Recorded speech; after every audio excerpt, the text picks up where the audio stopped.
Hello అండి. ఈరోజు నేను గులాబ్ జామున్ రెసిపీ చూపించబోతున్నాను. గులాబ్ జామున్ కూడా చూయించాలా అనుకోకండి. ఒక్కొక్కరు చేసే ప్రాసెస్‌లో ఒక చిన్న డిఫరెన్స్ అయినా ఉండొచ్చు. నేను చేసే విధానంలో నా టిప్స్ ఏదైనా మీకు యూజ్ అవ్వచ్చేమో అని మీతో షేర్ చేస్తున్నాను. అయితే ప్రాసెస్ అయితే చూసేద్దాం. నేను గులాబ్ జామున్ కోసం అయితే ఎంటీఆర్ పిండినైతే వాడుతున్నాను.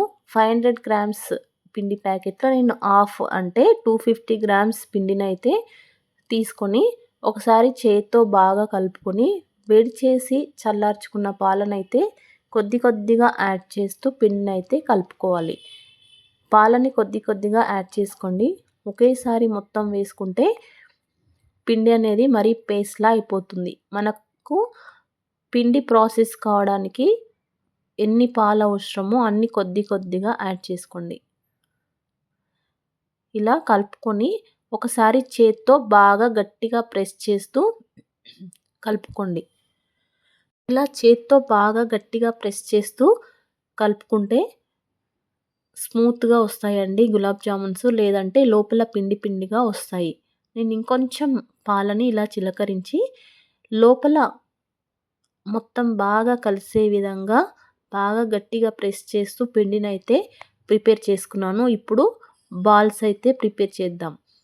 ఇప్పుడు గులాబ్ జామున్ బాల్స్ కోసం చిన్న చిన్న ముద్దలు తీసుకొని మనకు కావాల్సిన విధంగా మనమైతే ప్రిపేర్ చేసుకోవచ్చు. నేను కొంచెం పెద్ద సైజులోనే ప్రిపేర్ చేసుకున్నా. మీకు కావాల్సిన సైజులో మీరు ప్రిపేర్ చేసుకోండి. అయితే ఈ బాల్స్ ప్రిపేర్ చేసేటప్పుడు అరచేయికి కొంచెం పాలను అంటించుకొని పిండి ముద్దని అరచేయిలో పెట్టుకొని 2 చేతులతో ఈ విధంగా తిప్పుతూ ప్రిపేర్ చేసుకోవాలి.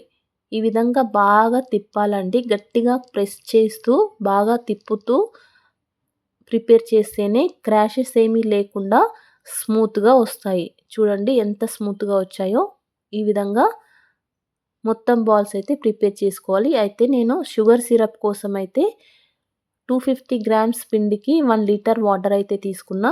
నాకు షుగర్ సిరప్ ఎక్కువగా అవసరం లేదని నేను 1 లీటర్ తీసుకున్నా. మీకు ఎక్కువ కావాలంటే ఇంకొంచెం వాటర్ యాడ్ చేసుకోండి. ఇప్పుడు షుగర్ అయితే ఏ కప్పుతో పిండి తీసుకున్నామో ఆ కప్పులో నేను కొంచెం తక్కువ షుగర్ తీసుకున్నా. మీకు కావాలంటే మొత్తం కప్పు తీసుకోండి.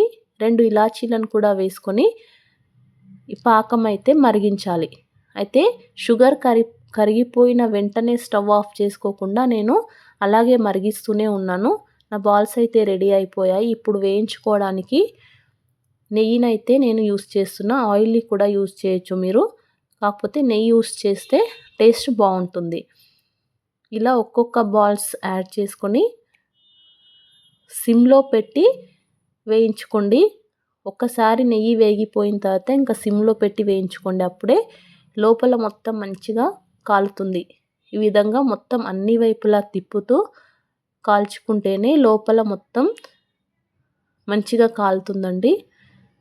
ఈ విధంగా మంచి కలర్ డార్క్ గోల్డెన్ కలర్ వచ్చేంత వరకు వేయించుకొని పక్కకు తీసుకోండి. ఈ విధంగా అన్నీ వేయించుకున్న తర్వాత మన షుగర్ సిరప్ అయితే ఇంకా నేను స్టవ్ ఆఫ్ చేయలేదు. ఇప్పుడు మనం వేసే ముందు ఒక 5 మినిట్స్ ముందైతే నేను స్టవ్ ఆఫ్ చేసుకొని నెమ్మదిగా పాకంలో వేసుకుంటున్నాను. ఇలా పాకం వేడివేడిగా ఉన్నప్పుడు వేసుకుంటేనే లోపల మొత్తం షుగర్ సిరప్ అయితే పీల్చుకొని పిండి పిండి లేకుండా చాలా మంచిగా వస్తాయండి. ఇలా అయితే హాఫ్ ఎన్ అవర్లో కూడా తినేయొచ్చు. ఇలా ఒకసారి గరిటెతో మొత్తం ఒకసారి ఇలా ప్రెస్ చేసి మూత పెట్టి వదిలేయండి. నేను 2 అవర్స్ తర్వాత చూపిస్తున్నా. ఇదిగోండి ఈలోపు మా పిల్లలైతే తినేశారు. నేను 2 అవర్స్ తర్వాత చూపిస్తున్నా. నేను టేస్ట్ చేసి చెప్తాను.